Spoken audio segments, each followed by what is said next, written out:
दोस्तों आज की डेट में सबसे ज़्यादा प्रॉब्लम ये आती है कि ना तो साथ में रहना है ना ही डाइवोर्स देना है। ये कंडीशन दो कंडीशन पे आती है। एक तो पहली कंडीशन ये हो जाती है दोस्तों, या तो ईगो हार्ट की अपनी बात मनाने के लिए हो जाती है, या फिर एक ये होती है कि साथ भी नहीं रहना, डाइवोर्स नहीं देना, बस मेंटेनेंस मिलता रहे।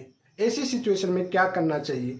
कई बार लोगों के साथ ये सिचुएशन आती है कि पति साथ रखना भी चाहता है लेकिन पत्नी नहीं रहना चाहती है, पत्नी डाइवोर्स देना भी नहीं चाहती है लेकिन मेंटेनेंस लेना चाहती है। अब ऐसी सिचुएशन में क्या किया जाए, क्या नहीं किया जाए? देखिए दोस्तों, सबसे पहले इसमें एक शॉर्ट तरीका यही होता है कि आपको सबसे पहले एक नोटिस जारी करिए या फिर सीआरपीसी आपको 97 की एप्लीकेशन लगाइए, जिसमें पत्नी का जो भी ओपिनियन है कि वह क्यों नहीं रहना चाहती, क्यों नहीं आना चाहती या नहीं।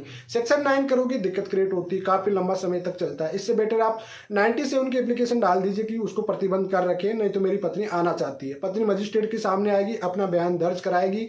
जो भी बयान रहेगा कि वह अपनी स्वेच्छा अनुसार रह रही है या नहीं रह रही है, तो वह पूरी क्लियरली आपके सामने बात आ जाएगी। अगर वह ऐसी सिचुएशन में होती है तो ऐसी सिचुएशन में आपको सबसे पहले ग्राउंड बनाना बहुत जरूरी होता है। बिना ग्राउंड बनाए आप डाइवोर्स अप्लाई करोगे तो कोई आपका एक्सेप्ट नहीं होगा। आपके पास प्रॉपरली ग्राउंड होना बहुत जरूरी होता है। तो इस कंडीशन के लिए आपको ये ओपिनियन जानने के लिए कि पत्नी आखिर क्या चाहती है। देखो, आपको तो कह रही है लेकिन आपको कोर्ट के सामने आके क्या बात रखती है। आपने 97 की एप्लीकेशन लगाए या सेक्शन 9 लगाए तो उसमें ये क्लियर हो जाता है दोनों ही कि पत्नी आना चाहती है या नहीं आना चाहती। दो फायदा होता है सेक्शन 9 97 एप्लीकेशन लगाने से।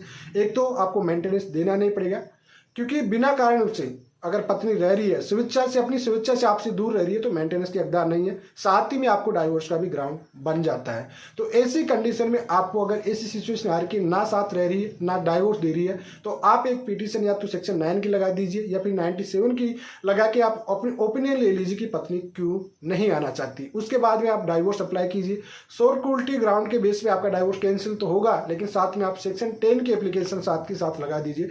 जुडिशरी काउंट बोलते, जुडिशल सेपरेशन आपका कानूनी तौर पे डिस्टेंस हो जाएगा 6 महीने के लिए या 12 महीने के लिए। उसके बाद में आपका अच्छा ग्राउंड बन जाएगा और आपका डाइवोर्स हो जाएगा इजीली वे में जाके।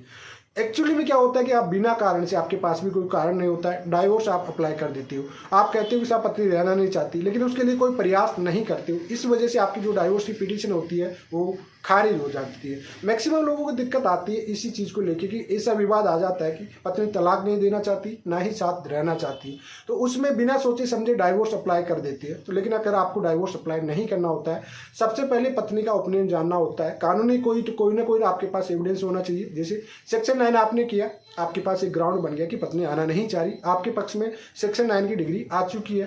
डाइवोर्स के ग्राउंड भी आपका बनता है, मेंटेनेंस में, दोनों में, क्योंकि दोनों केस सिविल होता है और सेक्शन 9 में एक सिविल होता है, उसमें आपको बेनिफिट मिलेगा।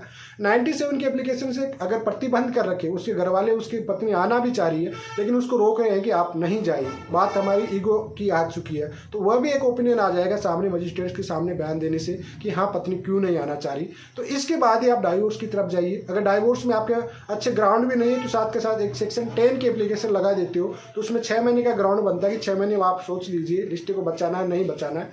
तो अगर उसके बाद भी नहीं बचता तो फिर आपका डाइवोर्स का अच्छा ग्राउंड बन जाता है और आपको डाइवोर्स मिल जाता है आसानी से।